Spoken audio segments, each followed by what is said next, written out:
Ce podcast est réalisé avec le soutien du Centre pour la cybersécurité Belgique.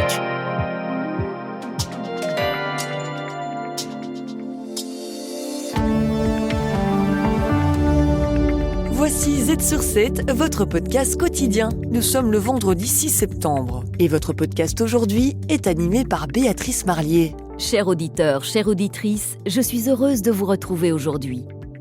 Au programme du jour, Bernard Clairfailly, ministre bruxellois de l'Emploi, nage à contre-courant avec une nouvelle positive concernant Audi Forest. Donc ça, c'est la bonne nouvelle dans cet océan de mauvaises nouvelles autour d'Audi. Plus de détails dans la suite de cet épisode. Pour redescendre les pieds sur terre, le Moniteur automobile tire un portrait moins flatteur de la situation économique du secteur automobile européen. Il y a une distorsion aujourd'hui en ce que proposent les constructeurs automobiles et ce que demande le marché du particulier en tout cas. Nous reviendrons également sur la pénurie globale de talents qui affecte le marché économique belge. En fin d'émission, retrouvez le think tank Itinera pour une réflexion sur l'évaluation des politiques publiques. Z sur 7 à la une. Les représentants des fédérations patronales, notamment le VOCA pour la Flandre, Bessy pour Bruxelles et Agoria pour le secteur technologique, se sont rendus au cabinet du ministre bruxellois de l'Emploi. Ils portent un grand intérêt aux travailleurs d'Audi Forest, menacés par un possible licenciement collectif. Le ministre bruxellois de l'Emploi, Bernard Clairfailly, positive. Des entreprises se sont manifestées auprès d'Acteris, les entreprises du secteur industriel se sont manifestées auprès d'Agoria, du VOCA ou de Bessy pour dire nous aimerions engager les travailleurs parce que nous avons besoin de ce profil de travailleurs hautement qualifiés pour développer nos entreprises à Bruxelles. Donc ça, c'est la bonne nouvelle dans cet océan de mauvaises nouvelles autour d'Audi. À Bruxelles, en Wallonie et en Flandre, les pénuries de personnel sont nombreuses. Si nécessaire, la main-d'œuvre d'Audi sera la bienvenue dans d'autres entreprises. Écoutez à ce sujet Thierry Geerts, CEO de Bessy, la Chambre de commerce de Bruxelles. Il y a en tout cas des emplois pour tout le monde, mais il ne faut peut-être pas être exactement ce que les gens vont chercher, ou il faudra reformer les gens pour qu'ils soient plus qualifiés ou qualifiés pour les autres emplois. Les fédérations patronales affirment être prêtes à défendre le maintien d'une activité industrielle sur le site d'Audi Forest, de préférence avec Audi, mais aussi avec de nouveaux acteurs si nécessaire. Z sur 7 à la une.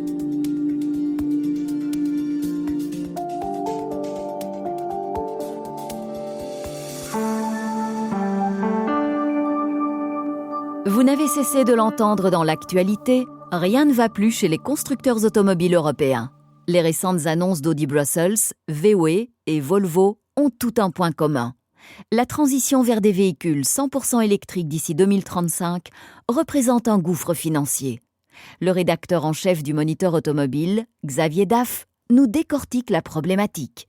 Mais ces investissements sont extrêmement coûteux et aujourd'hui ils sont en plein dans le lancement de cette gamme électrique et qu'est-ce qu'on voit, c'est que la demande pour ces voitures électriques ne suit pas parce que le particulier ne sait pas mettre 10 ou 15 ou 20% de plus pour une voiture électrique par rapport à une voiture thermique traditionnelle. On connaît les problèmes d'inflation, de pouvoir d'achat, etc. Et donc il y a une distorsion aujourd'hui en ce que proposent les constructeurs automobiles et ce que demande le marché du particulier en tout cas. Les grandes marques européennes peinent à écouler leur production, tandis que la Chine propose des modèles électriques à bas prix et investit dans des sites de production en Europe. Le problème s'aggrave. Il y a trop d'usines et pas assez de demandes. Xavier Daff revient sur Audi Forest. C'est la raison de l'arrêt de la fermeture, notamment d'ici Audi Brussels. Ils produisent encore 25 000 voitures par an. On est très en dessous du seuil de rentabilité d'une usine comme celle-là. La même usine en Allemagne, à plein régime, elle tourne à 400 000 voitures par an. Donc on se rend bien compte qu'il y a un problème. Et d'ailleurs, le Volkswagen est confronté à un plus gros problème encore de surcapacité de production et d'une gamme électrique qui a eu du mal à démarrer, à s'implanter sur le marché. Et ils envisagent d'ailleurs aujourd'hui, ça c'est une première dans l'histoire de Volkswagen, de fermer 1 voire 2 usines en Allemagne. Le modèle du tout électrique s'avère peu rentable pour les constructeurs. Des milliards sont investis dans de nouvelles infrastructures, la recherche et le développement, mais au final, peu de voitures sont vendues. Aussi, des marques comme Volvo, VW, Mercedes et Ford font marche arrière et reprennent la production de voitures thermiques et hybrides. Je dirais que les torts sont un peu partagés. D'un côté, le monde politique européen a voulu mettre un peu la charrue avant les bœufs. Et d'un autre côté, les constructeurs automobiles européens n'ont pas vu ce basculement de la voiture électrique qu'a enclenché la Chine notamment. Ils ont longtemps considéré ça comme insignifiant ou en tout cas pas dangereux. On voit qu'aujourd'hui, la petite vague d'hier s'est mue en tsunami. Z sur 7 à la une. La pénurie de talents pèse de plus en plus lourd sur notre économie. L'opérateur Digi doit repousser son lancement, initialement prévu cet été, en raison d'un manque de main-d'œuvre. De son côté, la SNCB pourrait ne pas atteindre son objectif d'augmenter le trafic ferroviaire de 10% à cause d'une pénurie de conducteurs. De nombreuses entreprises ne fonctionnent pas à plein régime, un constat qui préoccupe fortement la Fédération des prestataires de services RH, Federgon. Écoutez son directeur de la recherche, Paul Verskuren. Ça nous fait beaucoup de soucis. Il y a d'ailleurs aussi d'autres indicateurs qui confirment ce que nous constatons dans notre secteur. Il y a la sous-utilisation de la capacité industrielle, il y a une augmentation du taux de chômage, il y a une croissance économique assez modérée pour l'instant. Donc il y a beaucoup d'indicateurs aujourd'hui qui démontrent que nous sommes vraiment dans une période difficile économiquement. Le nombre d'emplois vacants est pourtant en augmentation avec plus de 185 000 postes à pourvoir. Cependant, les profils recherchés ne correspondent pas à ceux des demandeurs d'emploi, accentuant le décalage sur le marché du travail. Il y a certainement un manque de formation, un manque de qualification auprès de la réserve de main-d'œuvre d'aujourd'hui. Mais il ne faut pas oublier qu'on a besoin d'encore beaucoup plus de qualifications, de compétences qui font que les demandeurs d'emploi d'aujourd'hui seront prêts pour le marché de l'emploi de demain, qui change jour après jour. L'Alliance Act for Wallonia propose d'améliorer la mobilité sur le marché du travail en simplifiant l'obtention des permis de travail. Une piste intéressante à explorer, bien que secondaire pour Federgon, qui privilégie d'autres solutions dans un premier temps. Paul Verskuren toujours. Tout d'abord, on doit faire tout pour activer le main-d'œuvre qui est disponible sur nos marchés de travail en Belgique. Mais deux, oui, aller chercher des candidats ailleurs, à l'étranger, c'est aussi une bonne stratégie, certainement pour certains profils qui sont assez difficiles. L'évolution démographique aggrave l'urgence de la situation. Actuellement, pour 100 personnes qui quittent le marché du travail, seulement 80 y entrent. En Wallonie, le bureau du plan prévoit une diminution continue de la population en âge de travailler jusqu'en 2050.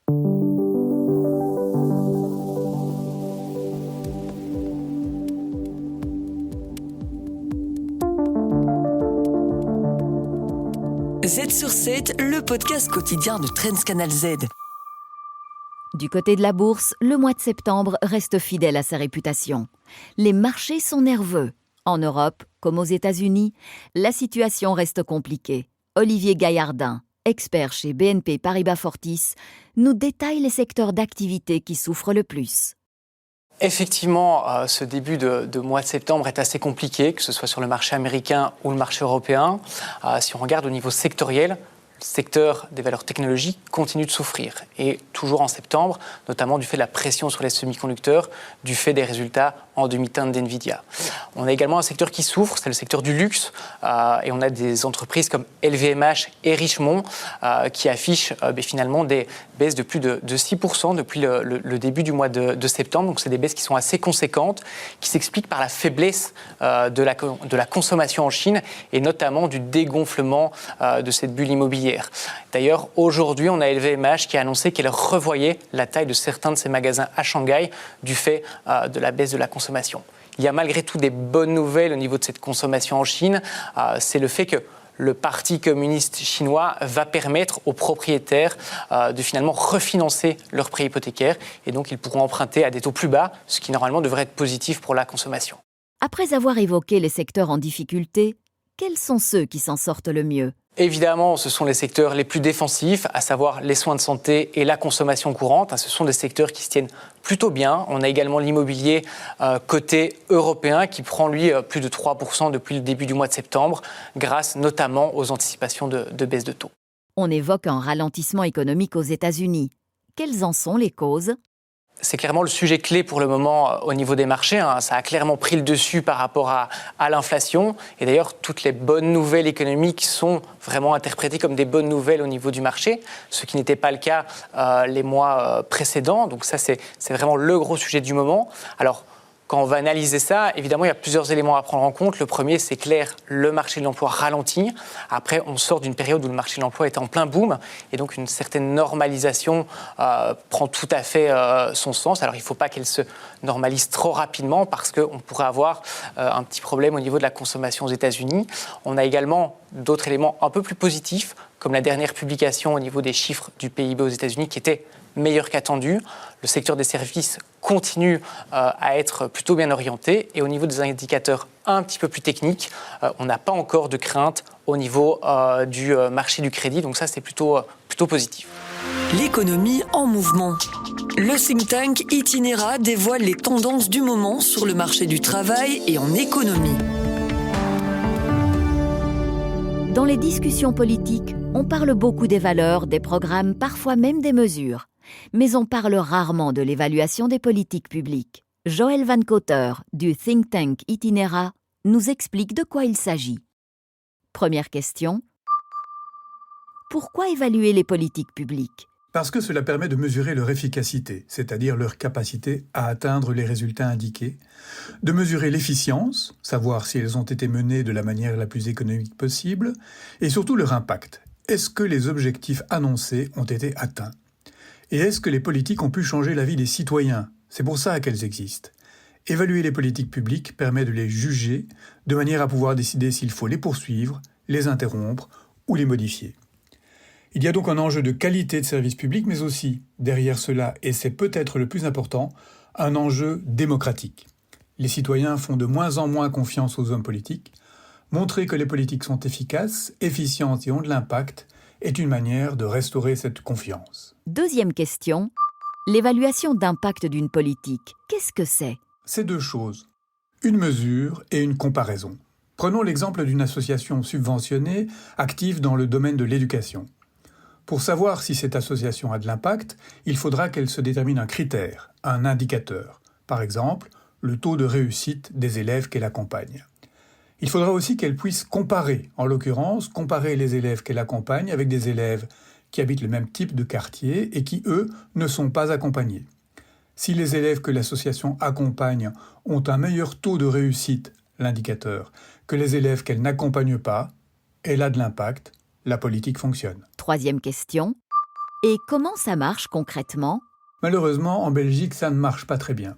Oui, il y a des évaluations, des évaluateurs avec des acteurs comme l'IWEPS en Wallonie, l'IPSA à Bruxelles, parfois la Cour des comptes, ou des acteurs privés qui sont mandatés pour faire des évaluations. Mais le nombre de politiques qui sont évaluées est dérisoire par rapport à l'ampleur des politiques et des moyens qui sont engagés. On peut donc s'inspirer de certains pays qui sont plus loin que nous en la matière. Par exemple, le Canada, qui a développé un système de normes, de critères, de certification, qui permet tout à la fois d'avoir un volume de personnes qui sont capables de faire des évaluations et une cohérence dans les méthodes. Mais aussi la Suède, qui a développé de son côté un système d'agences gouvernementales indépendantes qui ont véritablement les moyens pour enquêter et évaluer. On peut donc, assurément, faire mieux. Z sur 7, le podcast quotidien de Canal Z. Merci d'avoir été des nôtres aujourd'hui. Si cet épisode vous a plu, n'hésitez pas à en parler autour de vous et à nous laisser 5 étoiles sur votre plateforme de podcast préférée. Avant de nous quitter, retrouvez Valérie du CCB qui évoque l'obligation d'enregistrement des entités NIS 2. Z sur 7, le podcast quotidien de Canal Z. Le Centre pour la cybersécurité Belgique. Œuvrons ensemble à un avenir plus sûr dans le domaine de la cybersécurité. Je suis Valérie du CCB. Aujourd'hui, nous allons brièvement parler de l'obligation d'enregistrement des entités NIS 2. En tant qu'entité NIS 2, vous devez vous enregistrer sur notre portail au plus tard pour le 18 mars 2025. En vous inscrivant, vous fournissez des informations telles que les personnes de contact, l'activité, la taille de l'organisation. Tout représentant légal de l'organisation ou toute personne habilitée peut le faire via ITSME ou EID. Une fois enregistrée, votre organisation sera considérée comme prioritaire en cas d'incident pour le CCB et vous pourrez bénéficier de services supplémentaires comme une analyse annuelle des vulnérabilités et des alertes permanentes en cas de menaces spécifiques sur votre organisation. Ces services sont gratuits pour toute organisation qui s'inscrit. Vous voulez faire de même ? Alors rendez-vous sur atwork.cephoneweb.be. Le Centre pour la cybersécurité Belgique. Œuvrons ensemble à un avenir plus sûr dans le domaine de la cybersécurité.